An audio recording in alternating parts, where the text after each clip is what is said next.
Gracias por escuchar Piedras Vivas Podcast. Un espacio de encuentros, Puentes. y diálogo. Un lugar donde el protagonista eres tú. Tus sueños, ilusiones, miedos y anhelos más profundos son también los nuestros. Porque la iglesia no son sus edificios, programas o estructuras. La iglesia está viva, la iglesia sigue caminando. La iglesia eres tú. Esta vez sí fue mi culpa. Tuvimos que volver a grabar. No pasa nada, no pasa nada. Pero no pasa nada, estamos ya en el episodio 31. A menos te arrepentiste. Y vamos a hablar del arrepentimiento, no solo mío, pero del arrepentimiento de David. Exacto, sí. Vimos en el episodio anterior que David pecó, pero su corazón no se ha apartado del Señor. A diferencia de Saúl, David reconocerá su miseria y aceptará las consecuencias de su pecado, pedirá misericordia al Señor. Será una experiencia fundante para él. El pecado cambia completamente su perspectiva y será ahora para él un trampolín de la gracia, ¿no? Ahora queremos enfocarnos en este proceso de aceptación del pecado. Todos hemos experimentado en nuestras vidas la dificultad de aceptar nuestra propia miseria. Tendemos a justificarnos, pero somos muy duros de juicio con los demás, ¿no? Natán usará esta dureza de juicio contra David y será un motivo de conversión para él. Y en este episodio vamos a concentrarnos justo en esa relación entre Natán y David, ¿no? Natán, como has mencionado más adelante, que es un personaje, por así decir, desconocido casi. Sí.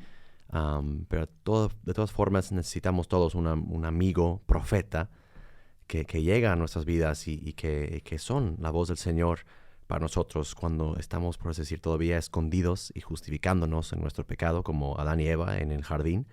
Y este amigo, profeta, que llega y es la voz del Señor, pidiéndonos, preguntándonos en nuestro corazón, ¿dónde estás? Sí, qué importante tener un Natán en nuestras vidas, ¿no? Que nos reclame y que nos ayude a caminar en ese camino de justicia, que nos reta, ¿no?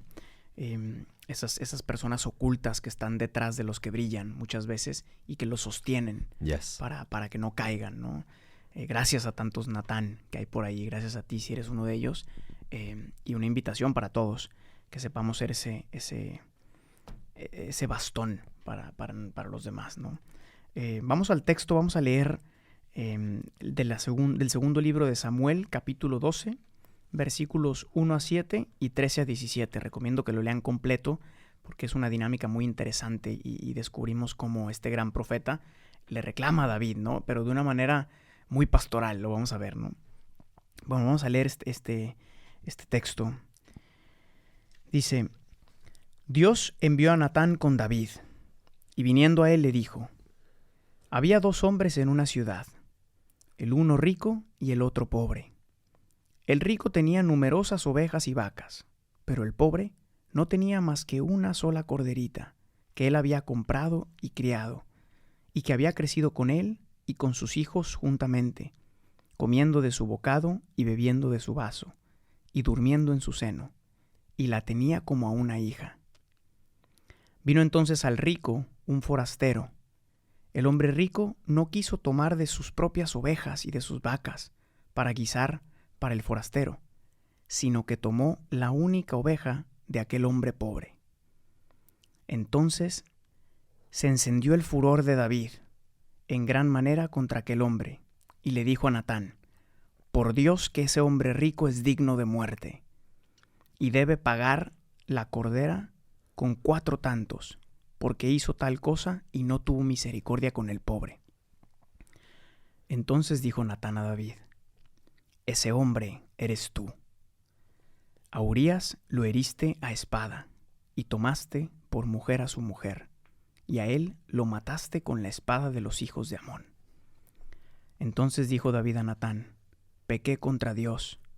Y Natán dijo a David: Dios ha perdonado tu pecado. No morirás, pero el hijo que te ha nacido ciertamente morirá. Y Dios hirió al niño que la mujer de Urías había dado a David, y enfermó gravemente. And this is the word of the Lord. Can I get an amen, my brothers? Wow, texto duro, ¿no? Sí. Sí. Ese hombre eres tú, es muy fuerte, ¿no? Como un espejo, ¿no? Donde finalmente te ves, te caen las máscaras y, híjole. Sí, habíamos visto que David se negaba a aceptar las consecuencias, ¿no? Y aquí viene confrontado por este hombre. Vamos a ver nuestros 3 puntos de siempre, ¿no? Que nos ayuden a la meditación. Vamos a ver en el primer punto a este Natán como un modelo de pastor, ¿no? Un buen amigo que sabe acompañar. Después vamos a ver a David como un modelo de penitente.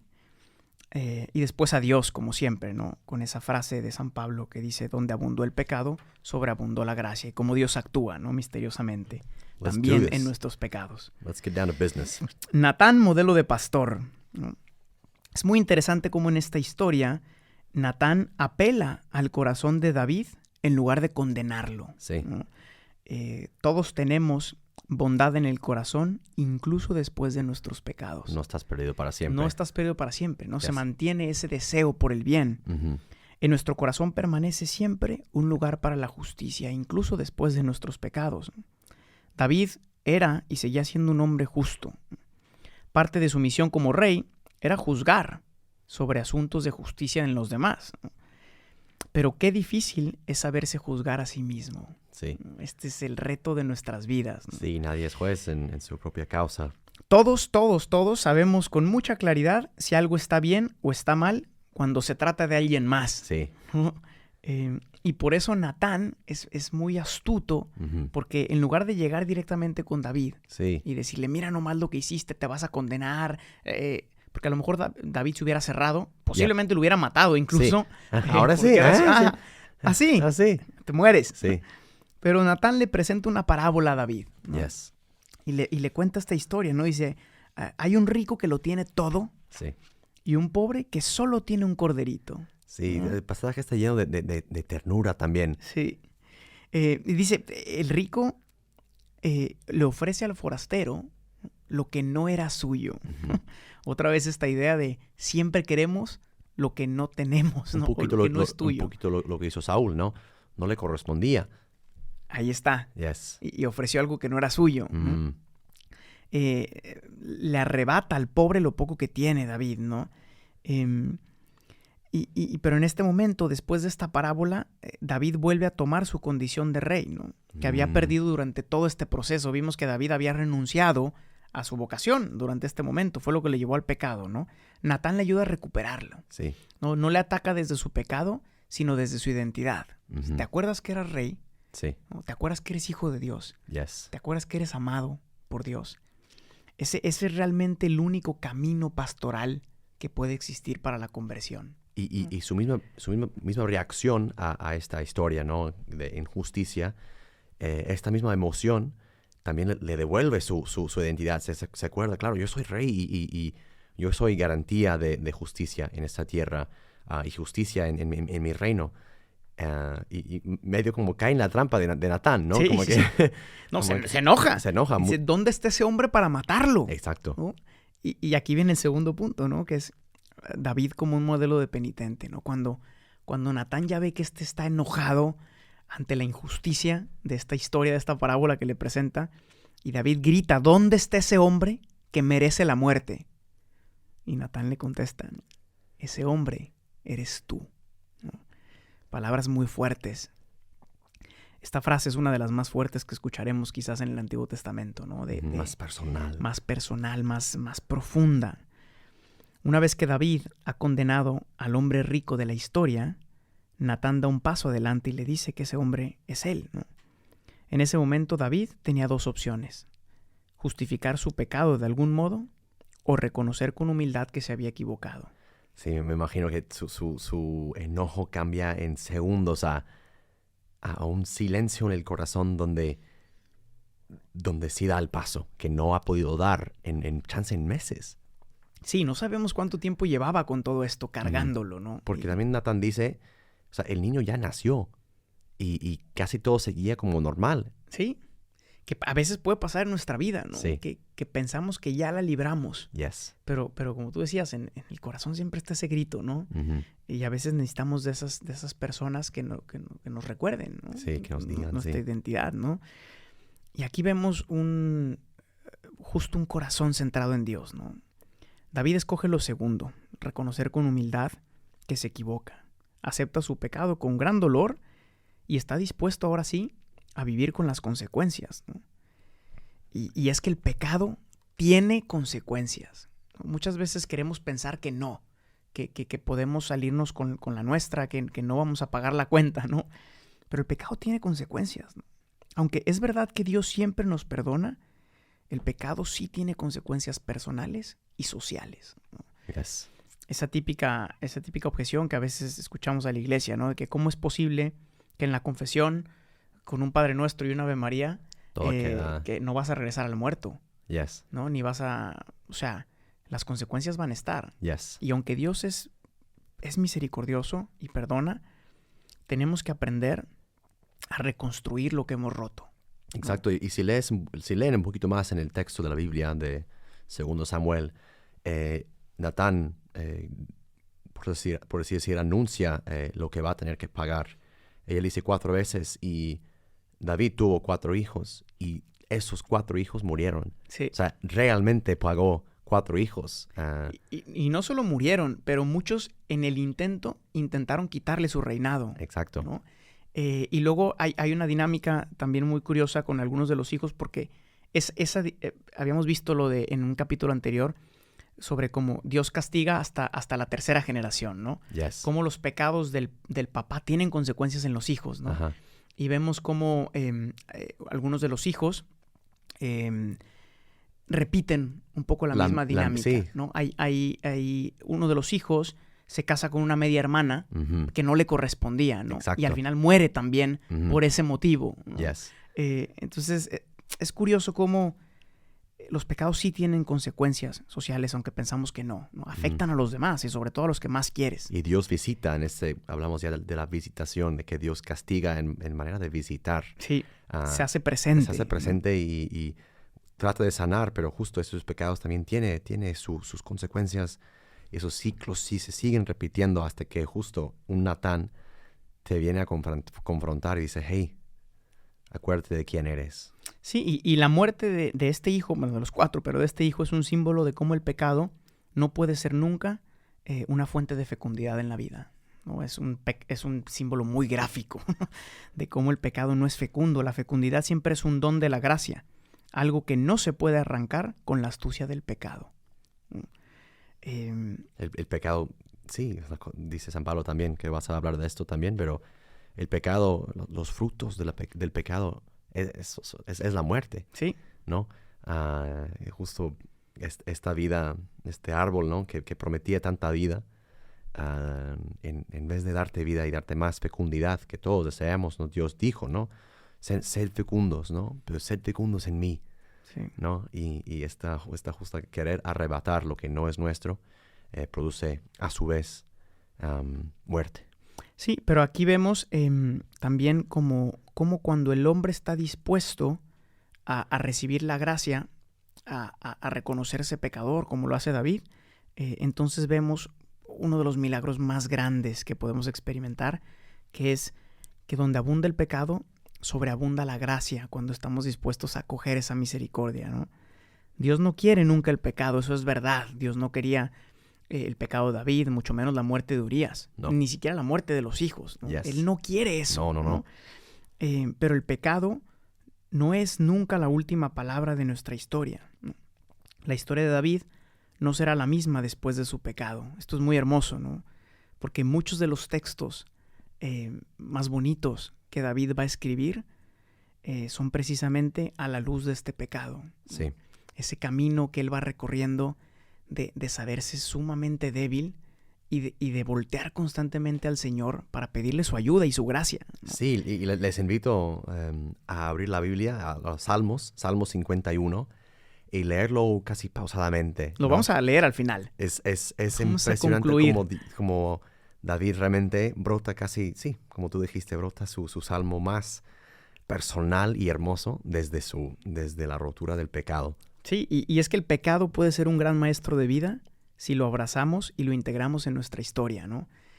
A veces esta idea de borrón y cuenta nueva no es tan cierta, ¿no? Porque los pecados, además de que dejan marcas y heridas, cuando dejamos entrar a Dios, esas heridas también son transfiguradas. Por eso es muy hermoso el hecho de que Jesús se manifiesta después de la resurrección con las heridas, ¿no? Yes. Esas heridas que muestran tu historia, pero una historia ya redimida por el amor cuando te has dejado tocar por el amor. No existe nunca ningún pecado que Dios no pueda alcanzar con su misericordia. Y es hermoso, me encanta esta pintura de Caravaggio, que Cristo mismo, Tomás en la resurrección dice, yo no voy a creer hasta que yo pongo mis dedos, ¿no? En las llagas de Cristo.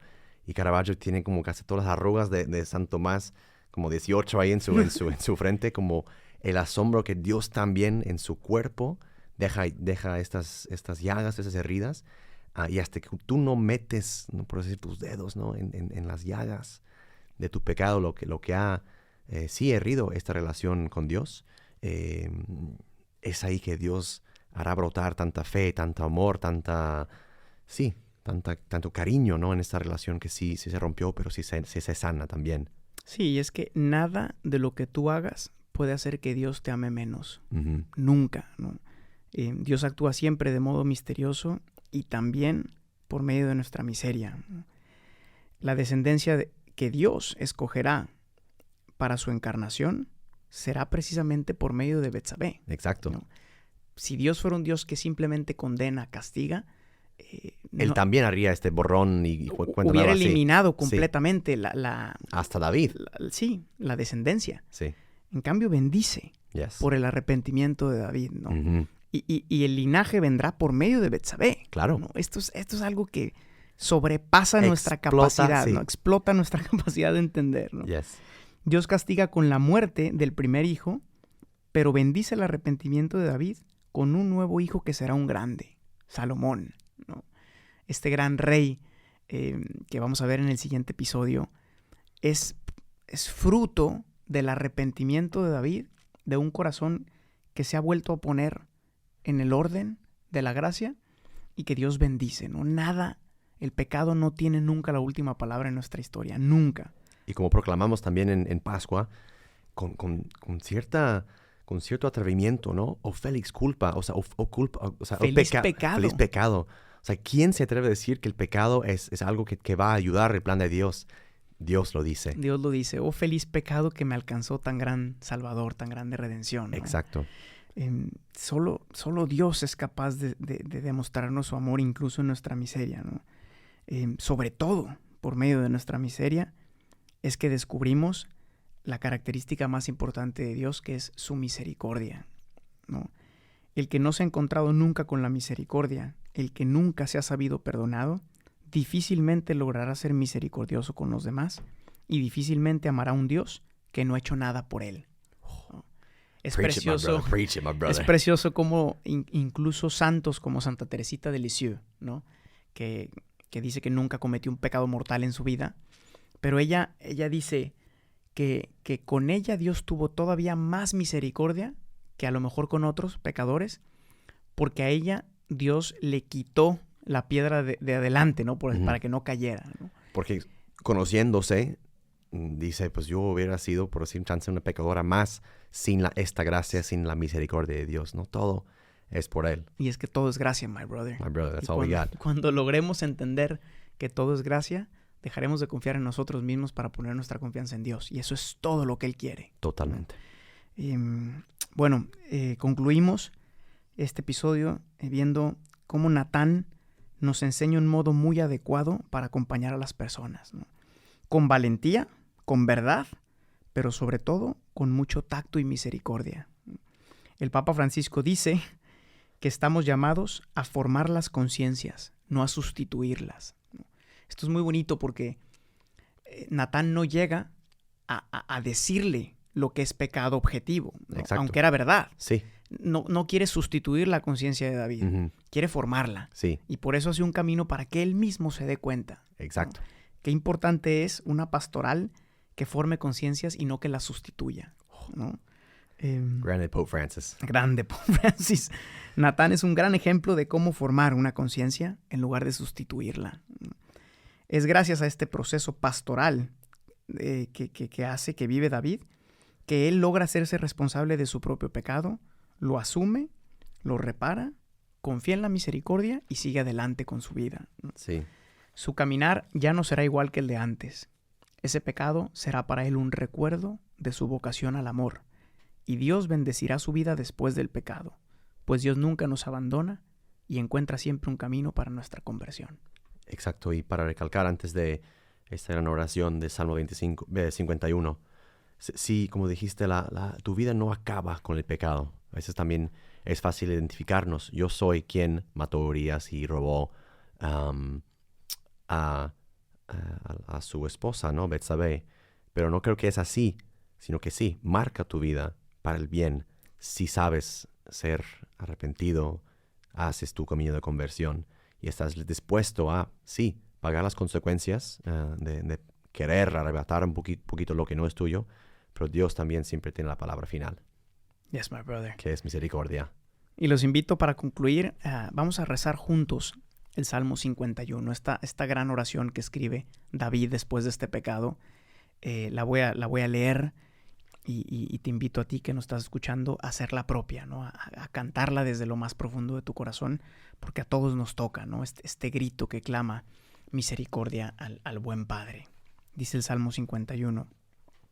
Misericordia, Dios mío, por tu bondad, por tu inmensa compasión, borra mi culpa, lava del todo mi delito, limpia mi pecado.